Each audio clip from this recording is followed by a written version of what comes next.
All right, so we're excited to dig into the Curbside Market vendor training this morning. Before we dive into the background of the website, we did want to just give you some background information as far as Curbside Market, what we are, and our project. So first off, thanks for joining us this morning. You all should be muted, and we appreciate you staying muted, putting comments in the chat box as you have them, and then we'll do Q&A at the end and address any of the questions as they come up. We'll also be looking at them, so if there's something we should address at the moment of presentation, we'll address those as well. But just so you're aware of that. And we'll walk through, like I mentioned, the overview of the project, and then really digging into the background of the system and the logistics of Curbside Markets day to day. So our Curbside Market project team is led by myself, Marie Boyd with Healthy Harvest of North Iowa, and Lisa Packer. We also have our partners with North Iowa Fresh, so Andrea Evelsizer, who will be talking today, and Molly Luzbatak, and then the UNI local food team, which is Jody at the moment.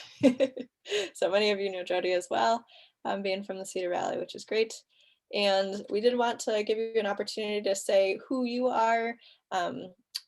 So if you want to put in the chat, put your name, your business name, and the markets that you participate in, and that you'll be participating in for Curbside Market specifically. So you can know who all's on here today. The overview of our project is that we do have a farmers market promotion program grant from the USDA to support this, specifically looking at expanding the customer base and the market development for farmers markets through online sales. And we're piloting this online local food ordering system for curbside delivery. And of course, we did secure this before COVID-19 was a thing, but it's definitely obviously become even more relevant during these times, which is wonderful. So we're excited to be able to pilot this at our markets here in North Iowa, as well as the Cedar Valley. And we did pilot in 2020, and now our year 2 is moving into 2021. So with year 1, we piloted at Clear Lake Farmers Market, the Mason City Farmers Market now, the College Hill Farmers Market, as well as the Waterloo Urban Farmers Market. And this year we're excited to add in Cedar Falls Farmers Market in our pilot. And we did want to mention that as far as accessing Curbside Market, we have a landing page. So if you go to curbsidemarketni.com, there's a nice landing page that explains our project, explains the different markets, and kind of has buttons to then push you into the shopping experience for those customers looking to get connected. But really what we're focusing on is local food marketplace, which we have 2 separate sites, one for the Cedar Valley and one for North Iowa area, that houses the farmers markets in each of those areas. And this will make more sense as I pass it over to Andrea, who will be showing us specifically what those websites and software look like. So Andrea, I'm going to let you take it away, share your screen, and. Okay. So Marie, remind me, did you send out my little agenda? Okay. So hopefully my agenda for you. Mostly I just put some step-by-step notes there for you to refer to, and then I thought if you had it printed ahead of time or something like that, if other things you want to jot down to jog your memory for when you're actually inputting your information into the system, that might help. I did want to show a couple of things what Marie mentioned, so let me get my screen share going here.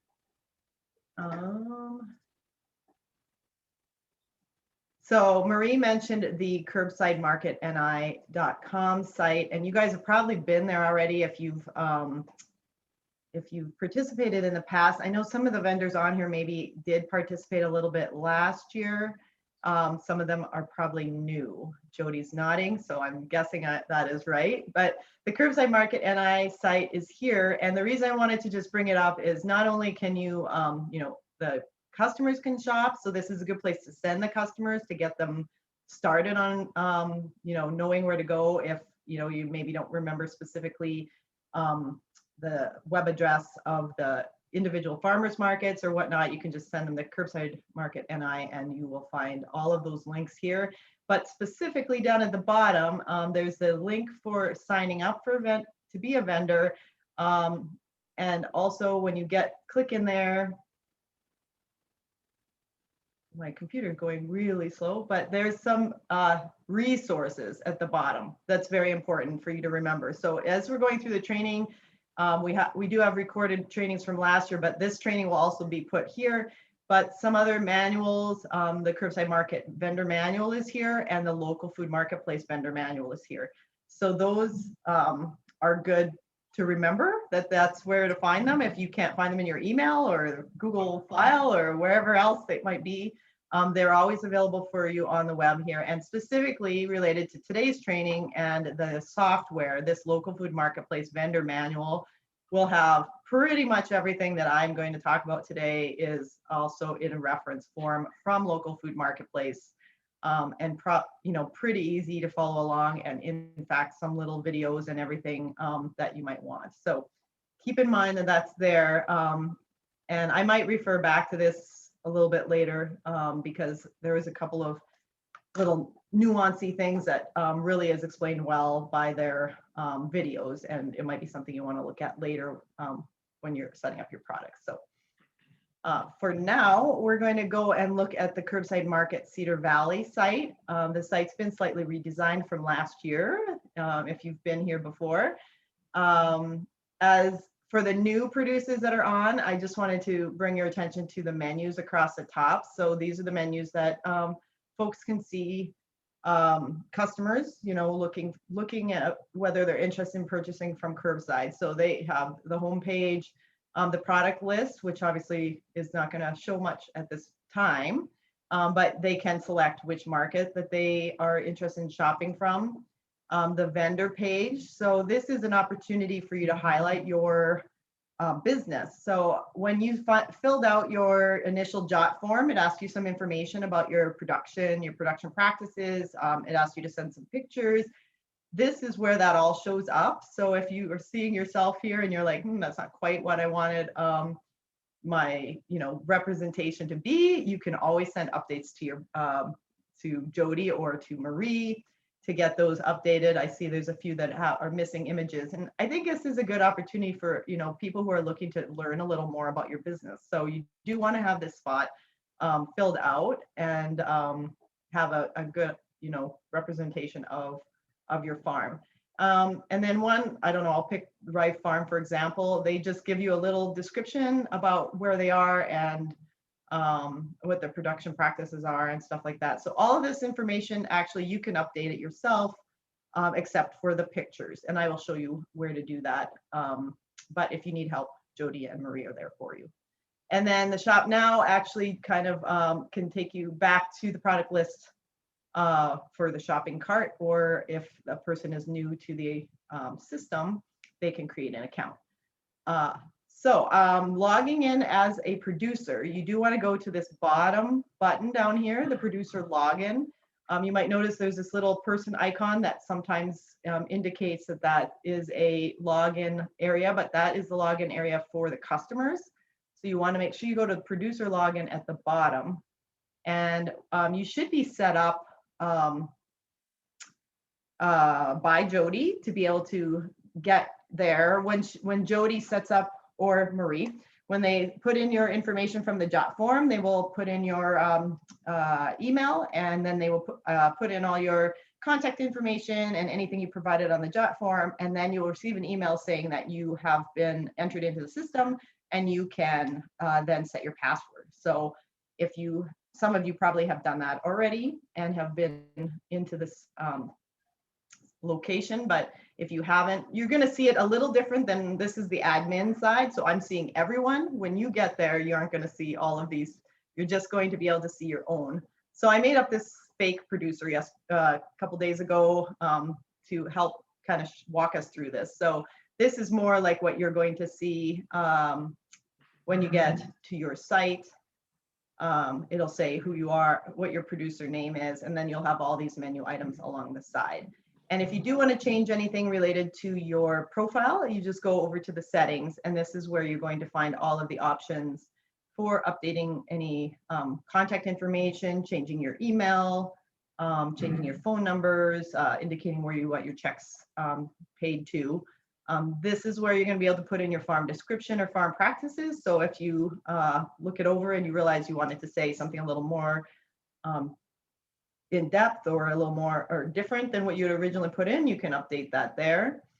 And then logistics, we'll talk about where you're selling your product. So if you're selling just at one market, you will be able to select the markets that you're selling, or if you're selling at two, you'll be able to select that you are selling at two different markets. So, and all of this stuff should be preloaded for you, but I'm just kind of letting you know that that is stuff that you control. So once you get access to your site, you will be able to do all of that updates for yourself. So Marie, you're watching questions, right? So you'll stop me if something comes up for question wise. So, okay. So can I stop you, Andrea? I have a quick question on this. Because as I was putting people in, there are vendors on here that are part of two markets. So does this drop down of I will deliver products to, it only lets you select one, right? Yep. So you have to pick your default one for that. Okay. And I don't know, maybe you don't, it's sort of arbitrary. I don't even know what I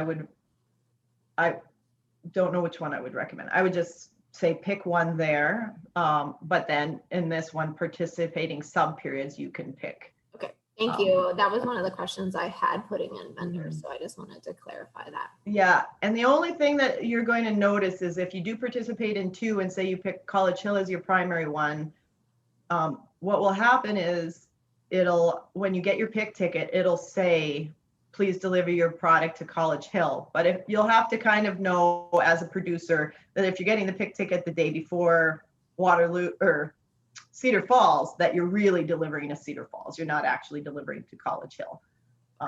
So it'll just have the wrong, I don't know why they don't give you an option to select, multiple there, but I guess it's not that really, or it's not really hard to figure out once you start getting and going with the system, because the pick ticket for the particular market is going to come out the day before the actual market, not, before the other one. So.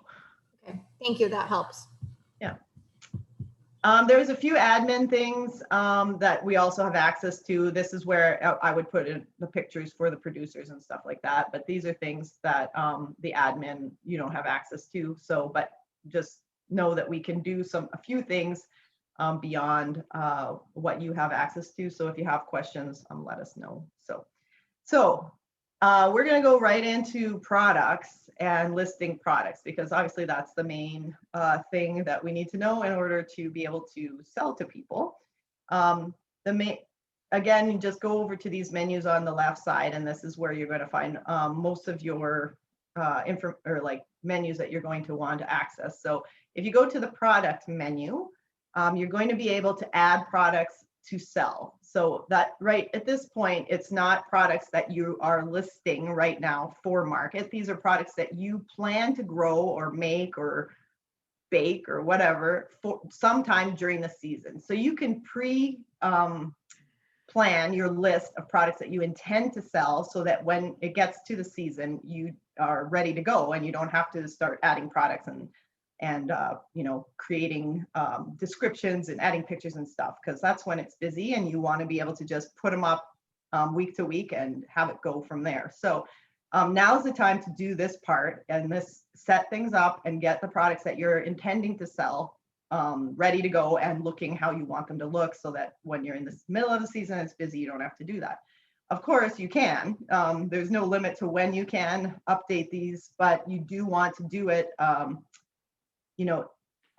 in a timely manner, such that if you have a problem or it's a new product that's never been listed before, it does need to be approved by your site administrator or your market manager. So you don't want to leave this kind of stuff to the last minute, because if you put it in on a Friday night and it wants to go live Saturday, it may not get done if your market manager is not sitting by the computer. So plan this stuff ahead. You know, you always know if you're going to bake something or grow something or harvest something, you kind of can anticipate that those things are coming up. So make sure those products are ready to go in your profile before you actually want to sell them. So the main thing about listing products is the system has a global database. And if you're listing a product that someone else may also be selling, like cucumbers or bread, those are things that other vendors might be selling a similar product. Probably your system has a global unit or a product listing. And the value of that to you is that a lot of stuff is set up already. It's going to come probably with a default image. It's probably to come with some units, and it's going to be easier for you to set up if you use those products from the global database. And also, in order to keep the software system and the database somewhat manageable for our market managers, we don't want to have a whole bunch of pickling cucumbers just named slightly different, or you know, we don't want to have like 5 listings for pickling cucumbers. We want to have one listing that multiple producers are using for that product, but you can customize each of those once it gets into your profile so that it has your own unique description or your own unique picture, but at least it's kind of connected to the other similar products. So the first thing to do is to, you know, think about that. Is this a product that maybe someone else has sold before, or that might be in the database? And if it is, you want to grab that and put it into your profile instead of making something new. It's really going to save you a lot of time. So that's the biggest benefit. So you go to this blue add products to sell. And this, like I said, this is just in preparation. It doesn't mean you're listing the product. It's just you're saying that sometime I'm going to sell this product. So you add a product to sell. And you want to search through these products. And so even if you're not sure, say you don't know if somebody is growing a certain type of pepper, you can type in pepper, and all the different peppers that have been listed or that we might anticipate someone selling have been entered into here in various varieties. So we have the chemical-free, conventional, and organic for most cases. And in other cases, when it's a more unique type of pepper, it might be just based on what has been sold in the past. And you can see also there's some additional pages.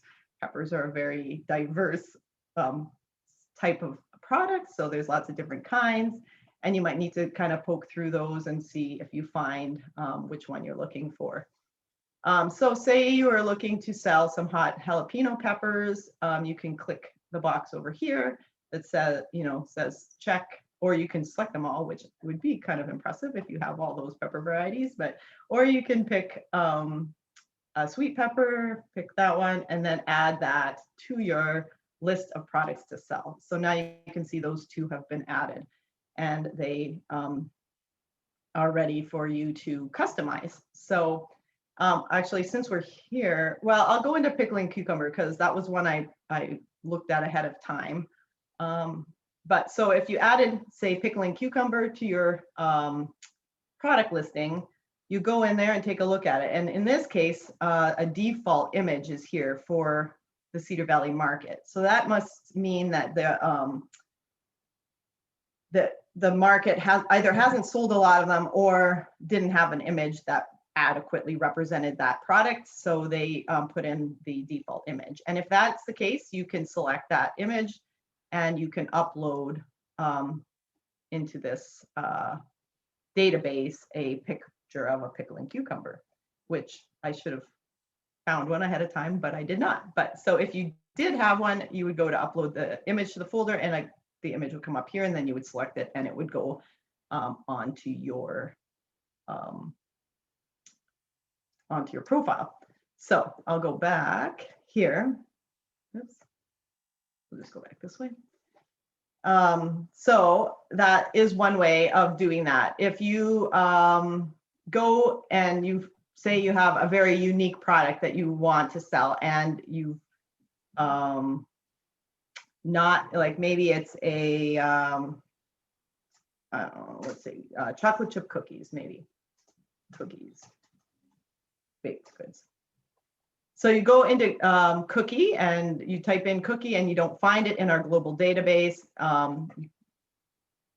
You might try cookies. Sometimes it changes if you have it plural or not. But if you don't find it in there, then you can create your own product. And this is especially important for you to do ahead of time because these are the ones that have to be approved by your administrator. So you don't want to leave it to the last minute, or you may think it's listed on the site, but it's not actually going to show live until it's been approved. And the reason for that is because I mentioned earlier that we want to keep the database somewhat cleaned up, and the administrator wants to take a look and make sure that that's a product that hasn't been used before and that it can't be linked to a global item. And they want to be able to make sure the naming of the category or of the product name matches the system that we use, which is intended so that the products kind of show together on the storefront. It's sort of a management and method, and it's to help the shoppers find your products. So you do need to have enough time for people to be able to, or for your market manager to be able to approve that. So if you did want to start a new product, you go up here to this smaller button that says create a new product.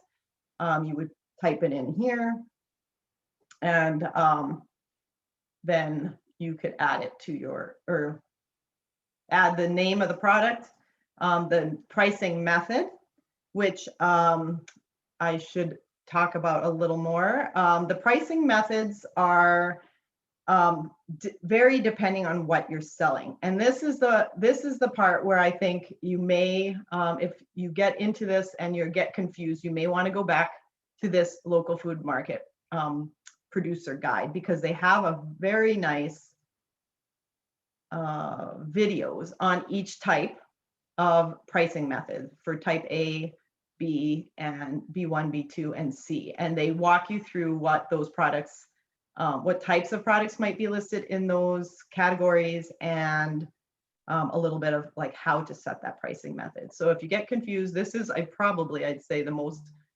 most questions I get is what pricing method should we use. So a general rule of thumb is that if you're selling things by the each or the bunch, so mostly vegetables and things like that, if you're selling or bread, things that are like an individual item that's one type of unit, I guess, you can use the type A. So you can still add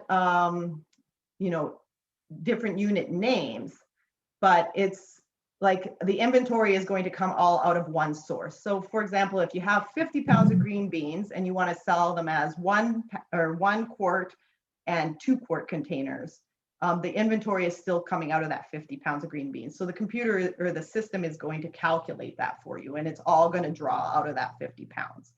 So that's sort of, I guess, the easiest way that I think to explain that. So if it's all coming out of one inventory and you have, you don't want to plan, you don't want to plan ahead and, package them into quarts ahead of time. You just want to say, okay, if 51 quarts get sold, then I'll package them into 51 quart containers. But if people want them in bulk or a 10-pound, a 10-pound box or something like that for doing dill beans or something, then you can package them that way for the customer. So hopefully that kind of makes sense.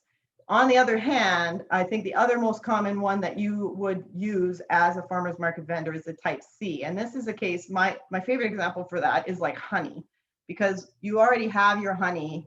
It might be in 1 quart honey bears, and it might be in, gallon jars, and you don't want to dump your honey out as you get orders and make those quantities. You want to have, I have 10 honey bears and I have 10 gallons, and when those are sold, they're sold. They're, you're not going to package it specifically at that time.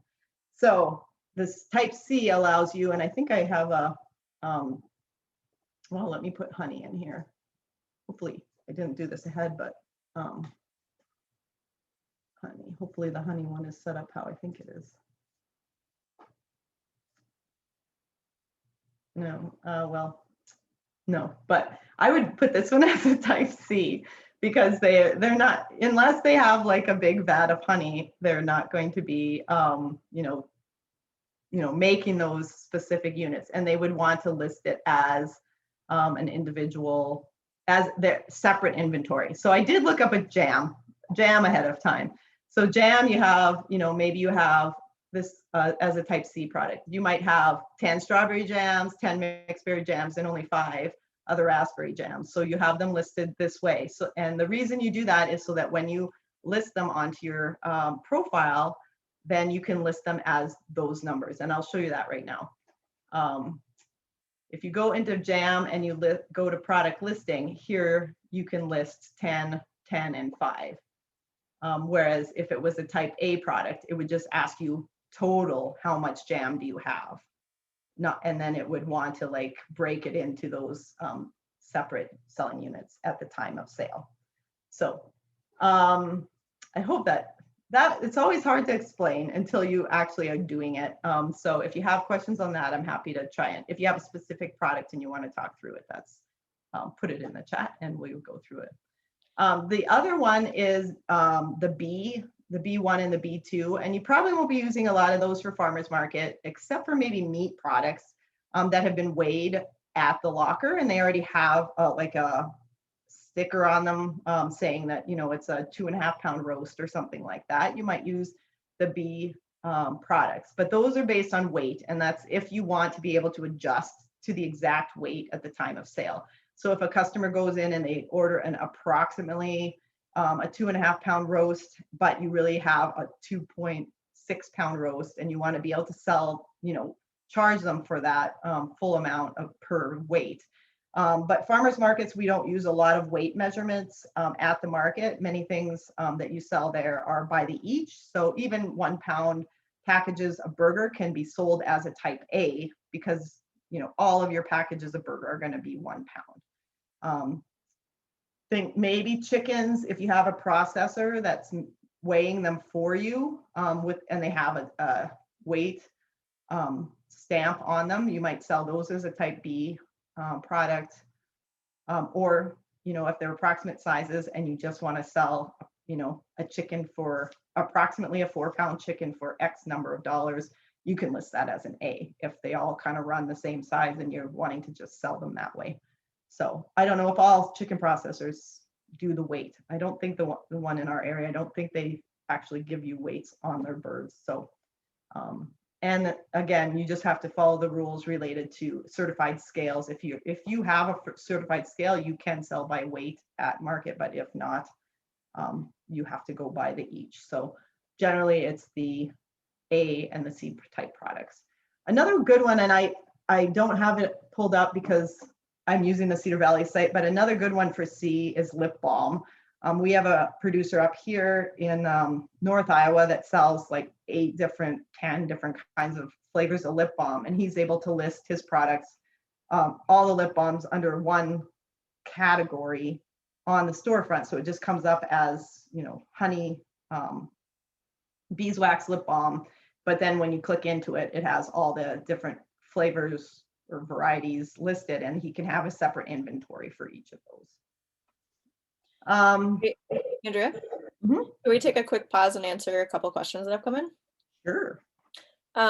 One was actually related to the image. So if you are working with a global product and you want to replace the global image with your own, that is just fine, right? We wanted to.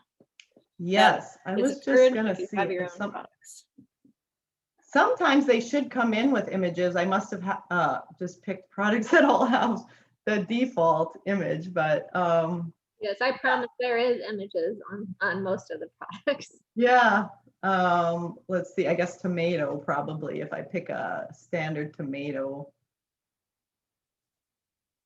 if I put that in. Yeah, there you go. So many of the products are going to come in with images. And again, that is for us to be able to help you so that you're able to, put these up quickly if you don't have an image on hand. But yeah, if you want to add your own image, you can just select this image. And you you can upload that into here. So upload an image into this folder, and it'll ask you to go into your, your files and pull your image in. It will want you to be, it has to be a square image. So if you have one that's not, it will ask you to format it into a square, and it'll size it appropriately for the storefront. So yeah, we encourage you to, customize your profile as much as you can, but just starting with the global images in order to keep naming and standard information similar. Mhm. So. The other question we have is about the jam or jelly. And this woman has 50 flavors of jelly, having separate pictures for each, or is it just a standard? So I'm not sure if you want to talk about this, and I know this is broken out by flavor for each unit, or if it's a separate product. So you can, you can make a product for each jam variety. However, then you have separate product images for every single one, and you have every time you want to list them or change the quantities, you're going to have to go into each of those products individually. That's why in this case, setting them up as a type C product, you can list all your different types of jam in one place. And I know that on the North Iowa site, we have a producer who's done this, and they have a picture like of a group of jam jars, like of different colored jam jars, or I've seen them where they hold them up in the light and they show like a few different colors that look really pretty. So I would say, people generally know what jam looks like, and they probably don't need, in order for them to be comfortable to buy it. I think the product images that you really want to have specific to your farm is if you're growing a variety that's maybe unfamiliar to people, or for whatever reason your product might look a little different than what they're used to. And then I think having a specific image is important for the buyer to know what they're getting. But if you have a pint of jam or something like that, people kind of know what they're getting. So I would set it up as a C product, so that when you go to list them, you can just, like I showed you a little bit earlier. And I'll go through this product, adding things to the storefront a little bit in a minute, but then you can just go through and say, I have, strawberry, mixed berry, raspberry, how many, and they're all right here for you to be able to do at once instead of going into each product. So Perfect, thank you. Any other product? No? Okay. Okay, so a couple more things just about the product, since when you're setting up a product and you bring it in from your global category, it's going to have some information in here. For the most part, if it's a type A product, we've been listing it as an each product. You might see some listed as quarts or pints or dozens. So you kind of you want to look at that. But for the most part, those should be, if they're a global unit or global product, they should be set up for you. So the unit name can be sort of specific to what you want to call it. If it's just like, I guess a pickling cucumber in each doesn't make a lot of sense, but you might want to say like a pint, or no, maybe a quart, or you might want to sell it as a 10-pound box.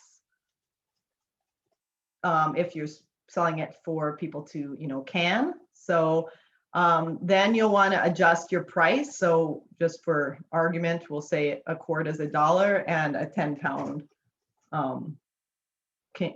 box would be $10. And then this is where for type A, you need to adjust your multiplier, because like I said earlier, everything's coming out of one inventory number. So if you have 50 pounds of pickling cucumbers, people could buy them as 1 quart, or they can buy them as 10-pound bags, or boxes. So you'll want to adjust this so that it's 10, so that if somebody buys a 10-pound box, the system removes 10 pounds out of your inventory, and it doesn't just remove 1 pound. So you'll want to do that. Unit weight is not really relevant for this in this case. And then sort order is if you want if you want to prioritize that people buy them in the 10-pound because you'd rather package them in a 10-pound, I would put your sort order as 1 for the bigger quantity, and 2 so that when it goes on the storefront, it's going to show the 10-pound as the default way to purchase.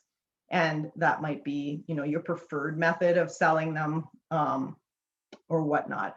If you do nothing to the sort order, it'll just sort automatically based on unit name. So you don't actually have to do that part. You can put a little description in here, or a tagline. The tagline does show up on the store, like on the, I guess the store initial storefront, like when people are seeing all of the products together. So if you want to draw attention to a product, sometimes people might, you know, specifically say if it's a variety that's super sweet, or if it's a variety that's really good for a certain recipe, like tomatoes, you might say for Romas that they're great for making sauce, or if you have tomatoes that are for canning, you might say these are specifically great canning tomatoes, or something like that, that you want to catch people's attention. So you might type something in there. I don't know, for pickling, perfect for pickles. I don't know. And then you might, a lot of times the system is going to come with a brief description, but feel free to update that to whatever you want it to say, related to your specific product. So whatever you can think of. The other thing is, I guess I should say, is there's also some product attributes along the bottom, and they're really weird because sometimes you can't really see what they all say, and you might have to try. I never know why. I think it has to do with we have to maybe, Jody, we need to update some images here so that you can tell what they are, because what happened, here, if you hover over it, it shows what it is. Sometimes the images are hard to find the right image because sometimes there's not like a standard image for some of these things, but this one is 100% grass-fed. And if you hover over it, you can see certified grass-fed. So if you have a specific attribute like organic or grass-fed or something like that, and you want people to be able to sort that attribute on the storefront, some people go in and they'll select organic and they just want to look at the products that are organic. You'll want to make sure that that's checked. While it does say it, like we do have it in the product name, so that when it comes up, it will show that, but it won't sort unless you choose these attributes. And what I mean by that is, and I'm not even sure because we have nothing listed, if I can show you that, but oh yeah, so attributes here, you would have, they can sort by all of these attributes as a customer. And so if a person wanted to just view things that were non-GMO and certified organic, of course, we don't have those showing right now, but those would be only the products that got that little check mark checked when they were being set up. You can bulk set attributes. So if you have, your whole farm is certified organic, you can bulk set that. So you can click this blue button and click certified organic or USDA organic and set that to everything at your farm so that you know that those are going to always show. Or if you're a beef producer and you grow everything's grass-fed, you can select that and bulk set that. I'm just going to throw up what Jody mentioned, is that just a reminder for all producers, if you're going to use something like certified organic, you need to be sure that you are truly certified, or else that can get you in trouble with the USDA or the state. So yes, that's why we designate the chemical-free versus organic, because many producers are either transition or growing with organic practices, but even saying organic practices is not really, you're not supposed to use the word organic if you are not actually certified. So we've kind of defaulted to chemical free, though that's still also a little bit misleading because there are chemicals that are organically approved. But for the sake of the customer, generally that's what they're looking for, is they're looking that people are using organic practices or things that are safe according to organic regulations. And so chemical free seems to be kind of an understood term for people looking for that. Not exactly certified, but organically grown. Okay, so adding products, we did talk a little bit. So this, now you're set up and hopefully you're ready to go for your season. You've predicted and anticipated all the things you're gonna grow or make or whatever. And they're all listed here in your product listings. And now it comes to season time and you wanna be able to list those onto the storefront so your customers can see them. So there's a couple of ways to do that.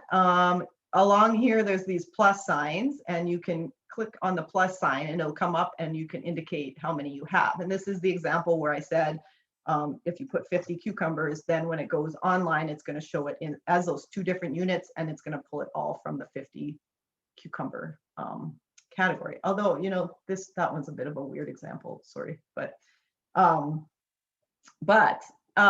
if you get, and you see here chocolate chip cookies, there's no plus sign and you're like, what is going on? I don't know why. There's nothing, I can't list this one. You might want to troubleshoot and realize that it's saying there's no unit. So what that means is that you can't list anything if you haven't told the system how, you know, you want to list it. So if you want to list them as a dozen cookies, or if you want to list them as a individual cookie, like people sell those big ones. So you'll want to go back in and select how you want to list them. So for this example, I'm going to, the category can still be each, even if you're selling it by the dozen, because each is saying that the like the plate or the container that you have it in, you're selling one of those. So you can say 12 cookies or something like that as your unit. And again, I'll just make up a number here. And then now it's showing that you can list it as 12, or you can put it up there. So then you would list, or you could list this as a dozen too, or whatnot, but you'd want to then list how many cookies you have. So if you're going to make 50, you update that, put that in there. Let's see here. There's a We do have a question that came in as far as, and you might have just touched on this a little bit, but okay, never mind. Brandon said you covered it. You're good. Move on. Okay. The other way to do it is if you go to your availability and you click this plus sign, you can, it's maybe more of a bulk way of listing things. So if you want to, I think peppers might be a good example because you have a variety of different peppers. You can list how many.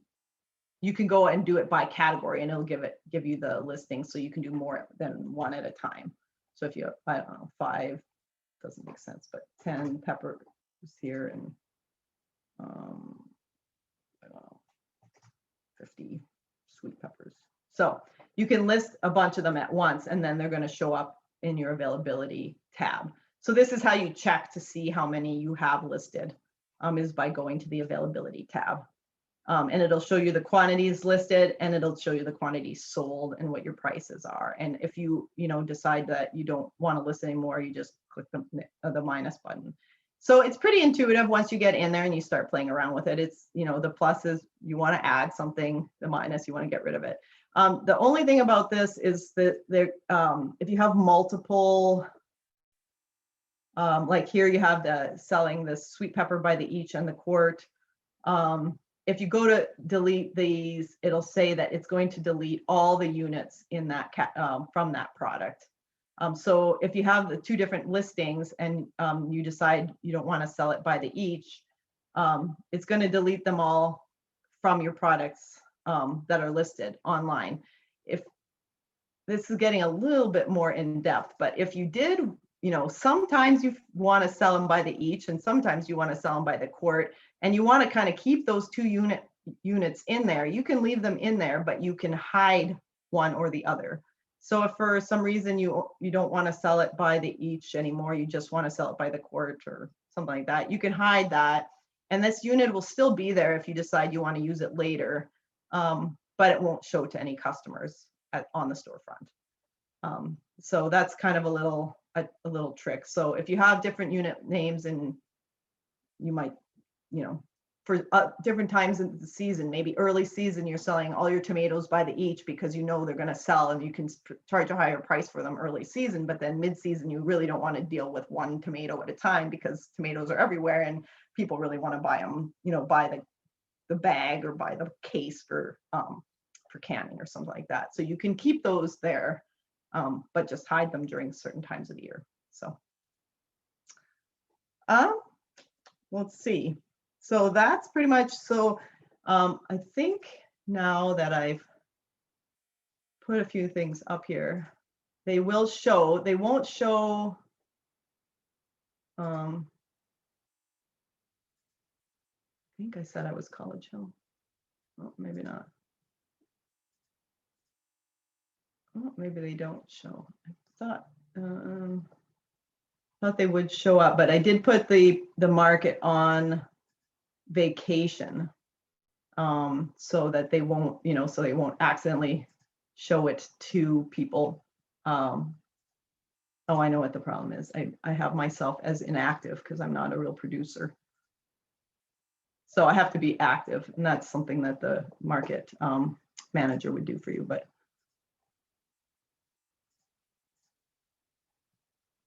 hopefully now it's going to show. Okay, so of course I picked products that have no images, but so anyways, that's kind of how it's going to look when you get, and it's going to show the different product ways that you're selling your product as drop down if there's two different ways. If not, it'll just show you the product availability there. And then once the system goes live, if a person is signed in, they'll be able to click on which way they want to buy it, and it'll show the price. The price will show up there too. So, okay. Any other question before I go on to the final step, which is the pick list? Does anyone have any more questions on the?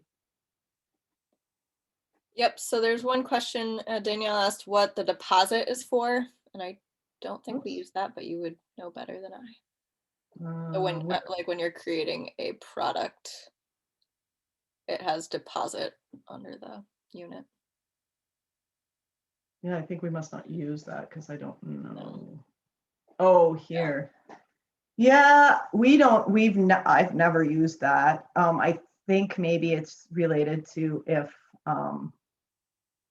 somebody had to, like, if we were, because this system is adaptable for everything from little farmers markets and individual sales all the way up to wholesale quantities of like pallet loads of things. So my guess is if you needed to, if a customer wanted to buy a pallet, you might ask them to pay ahead a certain portion and then pay the rest on their invoice later after the product was delivered. So I assume that's what that would be used for.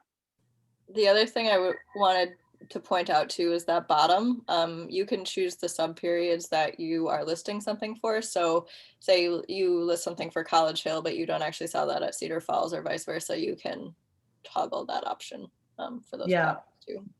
Yeah, and that's a good point because like you could see that one was only listing at College Hill because I hadn't decided that I had previously set up College Hill, and then I decided I'm going to also sell at Cedar Falls maybe. So you can also bulk set your sub periods. So if you want all of your products to now be available at both, you can click, bulk set sub period and set it for everything.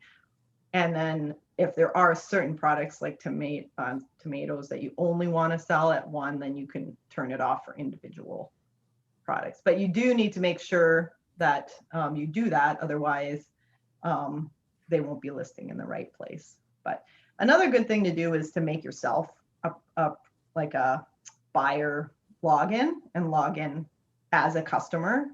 Once you think you've got everything listed properly so that you can see what it looks like if you were a customer. The market managers are trying to check all of that and look at it before it goes live and make sure things look right and that things are listing, but they aren't going to know every producer and everybody who has product. And especially if you're starting to do anything like that, where you're listing at certain things at certain markets and not at others, you're going to want to go in and log into that as a customer and make sure it looks good. proper. Andrea, I have Mhm. something to add about deposits. In the meeting last week, they actually talked about people were using it for, say, milk jars that the vendors wanted Oh. their customers to return. Mhm. I'm not sure it could possibly be applied to like jam jars or honey containers or any sort of container that the vendor was wanting back. And Mhm. then once the vendor received it back, I think the customer got like a credit of the deposit back to their account.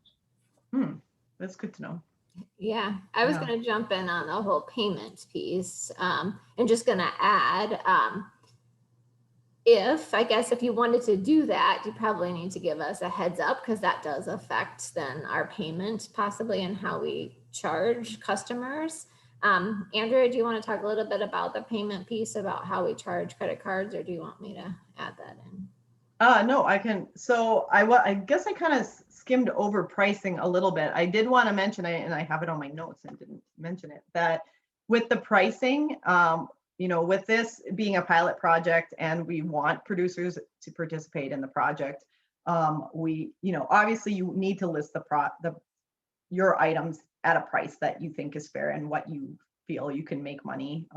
So we aren't trying to, undercut or anything. We just want you to know that there is going to be a 35% markup onto your products, and that's to cover the labor, the staffing and the marketing and the software and stuff as we move forward in order to make this project sustainable. But that you can still set your price at what you need to get in order to make it work for you. So customers know that there's convenience fees. We don't specifically say this is the amount that's being marked up. Like the customer doesn't see that, but they know if they're going to any online store or whatever, they're paying some sort of a convenience fee for someone to do the shopping for them and for them to be able to do the online at home and convenience. So they know that, and they also know that their stuff is purchased, so they don't have to go to market and if something sells out, they've already got it purchased. So customers are going to pay if they see the price and they're comfortable with it. They're going to pay it. So but related to how the payments work, we aren't charging the customer until they get their products. So we're running the credit cards the day of market or the day after market, so that we know that the products get to them, and we don't have to, because credit card fees are kind of high. They add up after if we have to do refunds and things like that. So we are collecting the credit card information at the time of the sale, so we know that it's paid for essentially. And then once the products get delivered to the customer, we charge their card, and then once a month the producer will get a payment from this. I guess it's coming directly from Tim, right? Tim, who is North Iowa Fresh. He's our bookkeeper. So, and he's the one who, because we're in a pilot program right now, all the markets are working together with North Iowa Fresh and Tim doing the books in order to kind of consolidate that, because there's not a ton of money going through it right now. We didn't want to train up a whole bunch of people right off the bat. So we have him doing it all for streamlineability, I guess, if that's a word. So you will get a check once a month, and it will come from North Iowa Fresh. A couple other questions that came, or a couple question that came in was about if you don't have product. So I think, David, you're an apple producer, maybe. If you don't have product until later in the season, whether you should be inactive until then or not. I would say, if you intend to grow, you're going to show up on this page of the storefront. And I should have put a picture from Andrea's fake producer here, and your products do show up, on your producer profile. Like if somebody was to click, all the products that producer has listed for that period will show up. So they might click into you and it might not have anything, but it won't show, nothing will show on the storefront if you haven't listed it. So I don't know, for marketing purposes or advertising, I think it's fine to have your name out there as a participating market vendor, even if you don't have anything. You could customize your profile and say something about that. You could say, first apples will be available second week of September or something, whatever. So, but I don't even know if it's necessary to do that. But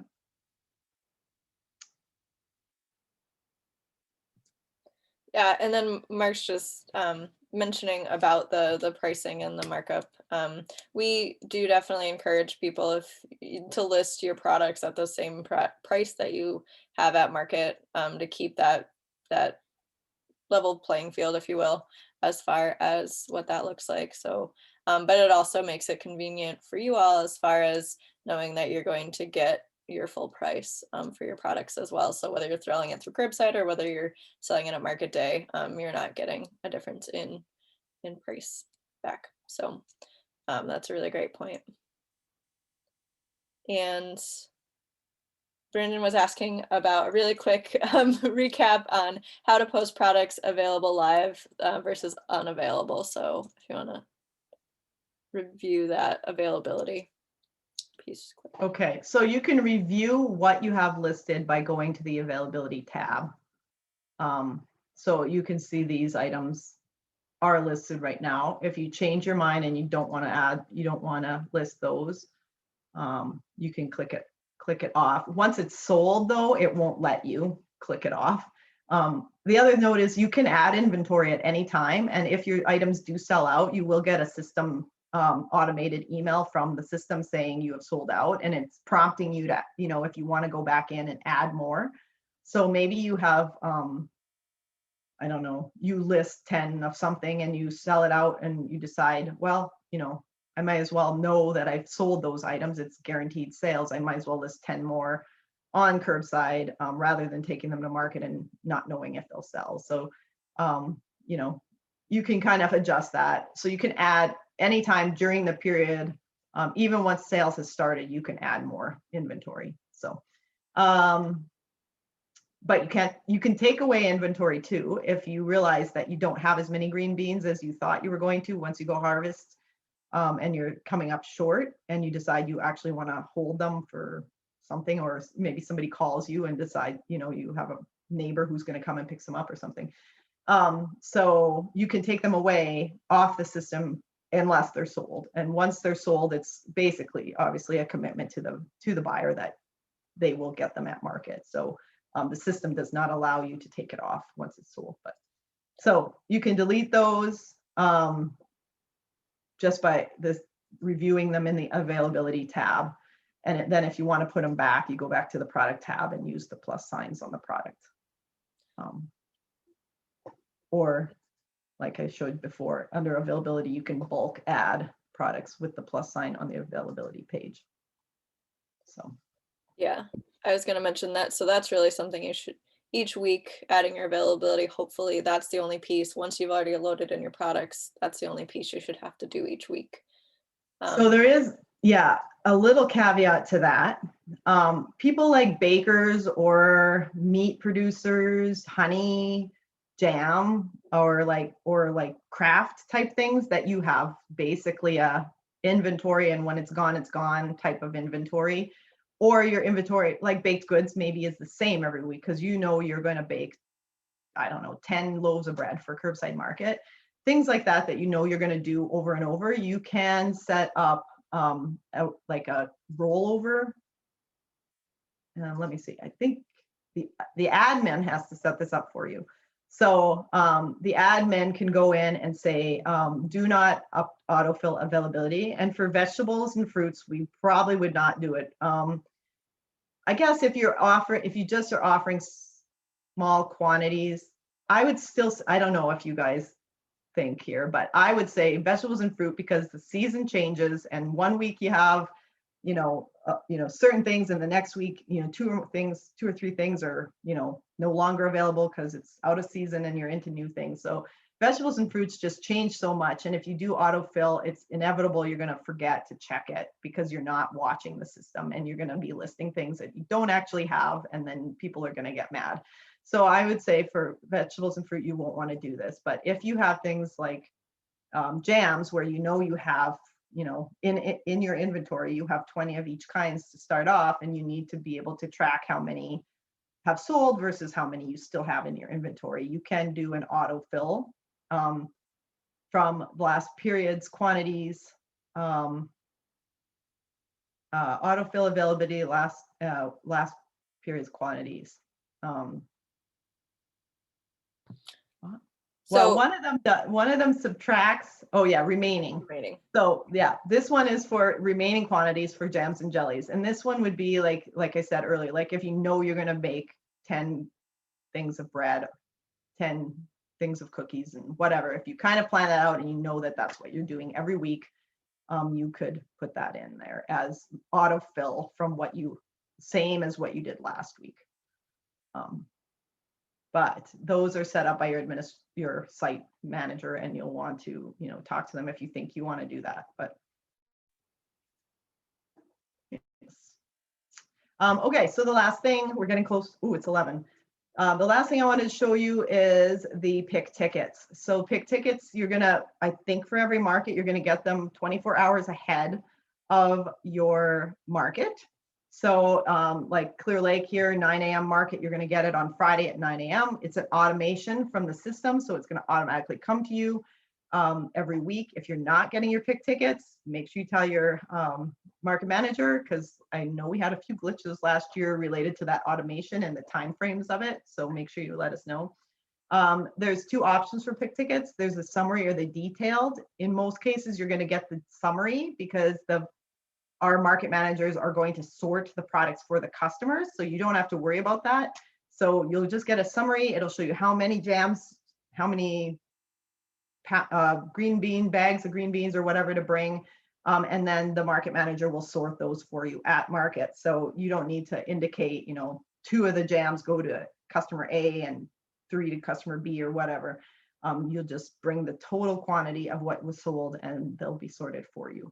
An example, I did pull up an example of what one looks like with products in it. So this is a detailed version, so you do see the customers on there. But if you, I should have pulled up a summary one, but for the summary one, you'll just receive this section, and then it'll also say the distribution locations. So this is for North Iowa Fresh, and we're doing wholesale to schools, so that's a little different, but it will show details about the selling unit, how you're supposed to bag them, how many of each of the selling unit you need to bring. So if you have white potatoes also in a 10-pound bag, it'll say bring 50 pounds and 10 pounds and whatnot. So, but if you don't get your pick ticket, don't panic. You can always go and log in, and it's available for you.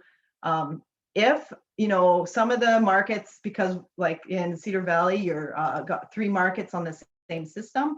If you've kind of rolled into the next period before your market date, and I know that happens here in North Iowa for the Mason City market, the period of sales ends, and then the market happens on Tuesday. So you may have to go back one sub period. So if you get in here and you think you have you have product sold, or you think you do, and you don't see anything, make sure you maybe check the previous sub period, and it may have your listings, but it should have the right dates for delivery, even if it's even if you have to go back. So I think, I mean, that's basically the rundown of the system. So again, make sure to go back to either review this video or look at the great examples from Local Food Marketplace if you have questions. And again, like Andrea mentioned, those are linked on the vendor page for Curbside Market. So if you wind up on the landing page, go to that interested vendor button, and then it'll bring you to the vendor page of information. I will also send an email out after this training with links to that as well. So keep your eyes out for that. So feel free to throw any other questions in the comments, but we did want to, and I know we're over time here, so if you have to jump off, we totally understand that, but wanted to quickly run through the logistics of Curbside Market and timing, just so you know what to expect throughout the season. So Andrea, I'm gonna steal the screen back. And Jody, I think you were gonna chat through this. Yeah, so this is just a brief overview of what the logistics looks like for the week, but obviously it's very specific for each market. So Andrea mentioned there's period and sub periods. Basically, a period is 7 days. Sub period is going to be the markets. So basically, you have the ability to it gets a little confusing, but like, you know, you'll get your pick ticket. I'm going to use a Saturday market as an example. So you'll get your pick ticket Friday morning for Saturday morning's market, but technically Saturday morning is like, or technically that Friday is when that new sub period has, or that new period has started. So you could start listing products for that following week anytime. We know that usually doesn't happen. So we usually say 4 to 5 days in advance is when we're going to want vendors to update that availability. We want to make sure we give customers 1 to 3 days to do that shopping. And the shopping is going to close at least 24 hours before a market would start. So again, like a Saturday morning market that, you know, starts at 8 a.m., that means that the sub period closes, or that period closes that Friday before, so that pick ticket can go out to you. I will tell you for simplicity, what I learned last year on our Saturday markets for the Cedar Valley is it got a little confusing to say that customers could shop until 7:50 a.m. on Friday morning. Nobody shopped on Friday. So I just made it simpler and said Thursday at midnight is when the customers could end their shopping. And then again, that doesn't affect you guys because your pick ticket would come out either way. It just closed the cart a little bit for customers just to make it easier to advertise. On the day of your market, you want to make sure that you deliver all of those products that were on your pick ticket no later than 45 minutes before the market. I will tell you that last year, sometimes 45 minutes was not quite long enough. And we averaged, you know, depending on the market, we might have had 10 to 12 orders. So we really anticipate a lot more orders this year. So 45 minutes is going to be really cutting it close. So I would encourage all of you right when you show up at market to make sure that you're looking for that curbside tent. It'll be in the same spot each week, different obviously for each market, but make sure that you get those products dropped off. We have on-site coordinators that are hired, so they're different than your market managers. And those on-site coordinators are going to take your bulk products and separate them out into orders for each one of those customers. When you drop off the products, the reason Andrea talked about the summary pick ticket is you do not have to label your products for each customer. So if Amy bought 10 tomatoes and Ellie bought 10 tomatoes, you don't need to tell us that those tomatoes are for Ellie and Amy. You need to just drop off the total number of tomatoes that you sold in some kind of reusable container. So whether that is a reusable plastic tote that you come pick up at the end of the market, some people did coolers.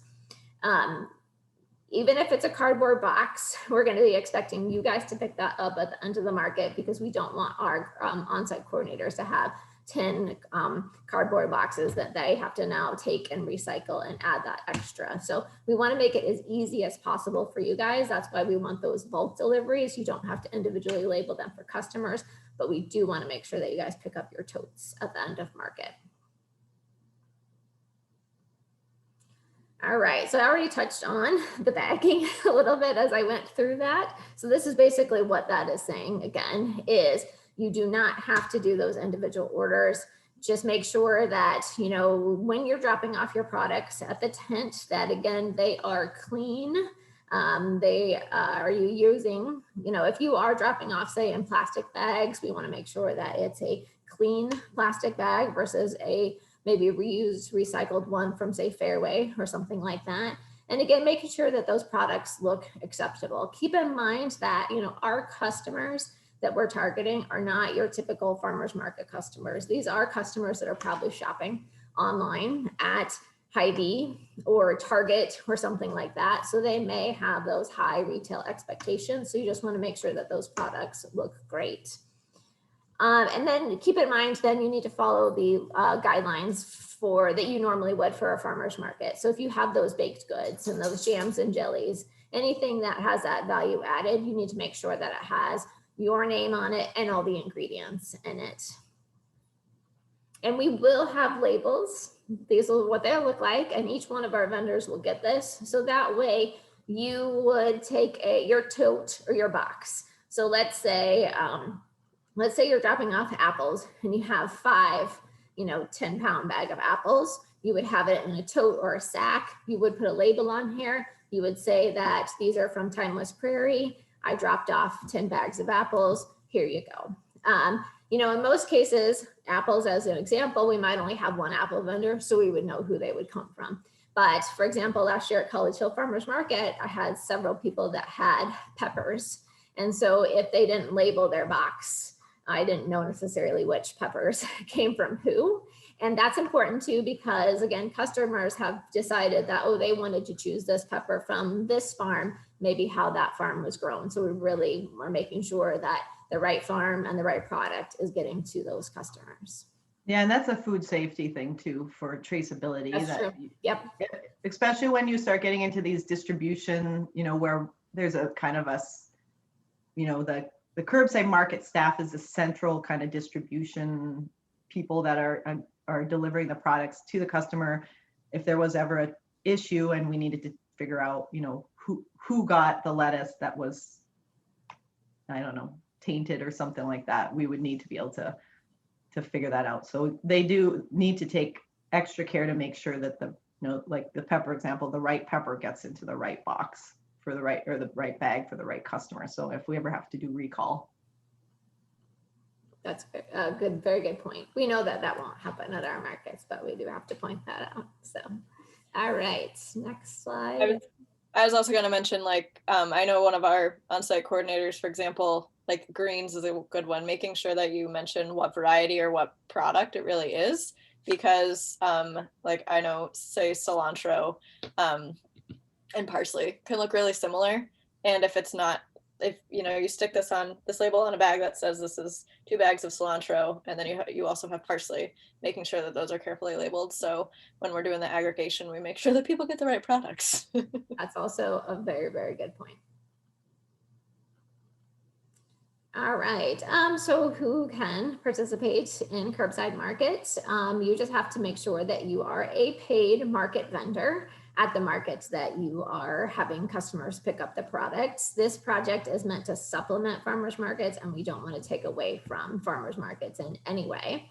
And also this goes back to not taking away from farmers markets, but also meeting state guidelines and farmers market requirements that you can only participate in curbside on the days that you are physically at the market vending. We ask that you read the producer manual that Marie will send out in the email, and that you have liability insurance. That's why we ask that on that online form that you guys filled out. And you agree to the curbside market pricing structure. And again, that is just knowing and agreeing that, we're going to add that markup on there. But again, you guys are pricing whatever you want to price those products. And again, probably most likely what you're going to be pricing them, what you would at the physical farmers market. We ask that you don't set up your own online system in terms of aggregation and having people pick up aggregated products at the farmers market competing with Curbside Market. And any license that you need to be able to vend at the farmers market are the same license that you need for Curbside Market. Of course, we're going to recommend that you have had some farm food safety training, and also recommend water test and food safety training, which I just mentioned, but those are not required. And do recommend, again, just for the reasons that Andrea talked about before, it would be a good idea to make sure that you're keeping those on farm records. All right, so here's everything that's going to happen after this session. So you're going to, again, receive a copy of the slides, the recording, also a survey. Please send that out. A producer manual. A lot of you are from the Cedar Valley. You are all in the system, so you should have gotten an email from Local Food Marketplace. You should have be able to set up a username and a login. You can start putting in products at any time. And add more is just a reminder to add more products. That totally was not a typo on my side. I'm sorry about that. Yes, that's a very, very good question. We will tell you that what we heard from customers last year is they loved Curbside Market, but they did want to see more products in there. So we are happy that we're adding more vendors at our current markets, but we're also adding again in the Cedar Valley, the Cedar Falls market, and then trying to get as many of the vendors again from each market to participate. So our customers have that good variety. And that is the end today. I see there's a few questions popping up that I'm going to let Marie at least read them, and then we'll take them from there. Yes. So obviously we do want to point out that our contact information is here. Reach out to us. We're here to support you and want you to be successful. So depending on which area you're in, you can reach out to us. But obviously if you reach out to, if you're in the Cedar Valley and you reach out to me, I'm certainly going to help you and connect you with Jody either way too. So yes, thanks, Eric. Brandon asked, do we have a place to mail the proof of liability? Yes. So if you have a hard copy that you want to mail, or you could also email a copy of that or upload it. I think you can upload it to the vendor form too. So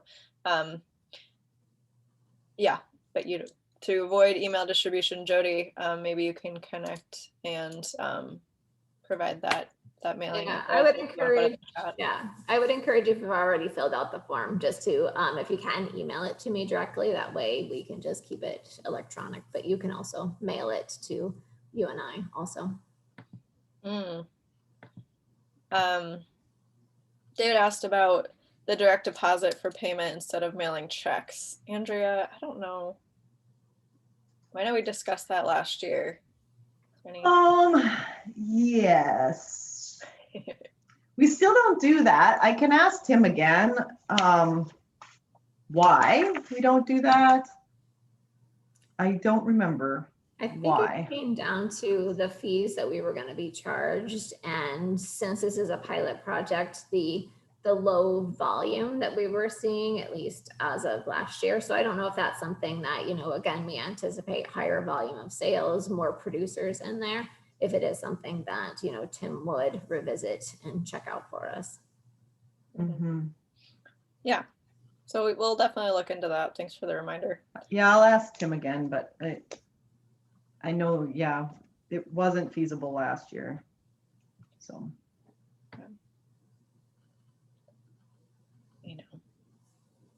Man, payment methods can be tricky. Oh, something I will mention too, but of course, any other questions, feel free to put them in, or, we ran a little bit over, so we thank you for your time, but we are looking at piloting, accepting EBT at some of our markets and seeing how that would go.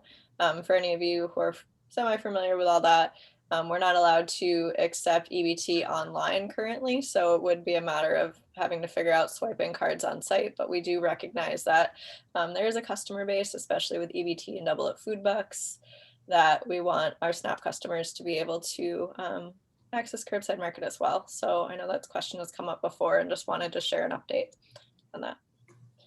It won't be at all markets, and we're working through what it looks like, so it works for everybody. So that wouldn't affect our vendors though. You would still get paid just the same. It would be more on our end, but just so you know, per customer side of things. But yeah. Any other questions? Again, I will send out this recording. We'll send out that agenda again that Andrea had sent out with a bunch of notes as far as what the different details that she went over today were, as well as the curbside vendor manual and the local food marketplace manual, and the link to those video archives for specific questions. So we thank you all for your time and your interest in being part of Curbside Market. We're really excited, and we're happy that at least we're getting at it a little earlier. So getting your products listed, we know how important that is in this earlier part before we really dive into the season. We know that time is valuable, so being able to really get at that sooner rather than later is really exciting for all of us. So never hesitate to reach out with your questions. If it's a product question, if it's system question, sometimes the system breaks, it doesn't work quite right. Definitely reach out to us. Those things happen too. So, or as Andrea mentioned, the pick tickets, when we get into season, don't tell us that you're not getting a pick ticket, because you always should get something, even if you don't maybe have an order for that week. You should always at least get a blank pink ticket. So Yeah, I think it even says you have no orders for this week or something like this. And I would add probably one thing we didn't mention, if you did list, say, 10 tomatoes and something does happen and you sold those 10 tomatoes, but something happened to that crop or whatever that week, send that either myself in this area or Marie and Andrea an email like ASAP saying, you know, I don't have those tomatoes, they were sold. So we can just make sure that that customer is notified right away. Like we can work through that and help, because we do know that things happen. Of course, we don't want that to be happening on a regular basis, but we understand that there are some exceptions. Yeah, and there might be a opportunity to offer that they buy from someone else too. So if we know soon enough that they might just switch the producer. Things happen. All right. Well, I'm not seeing any other questions come in right now, so we can let y'all go on this sunny day. And again, we look forward to helping you get your products in the system and having a successful curbside market season. Thanks everybody for joining.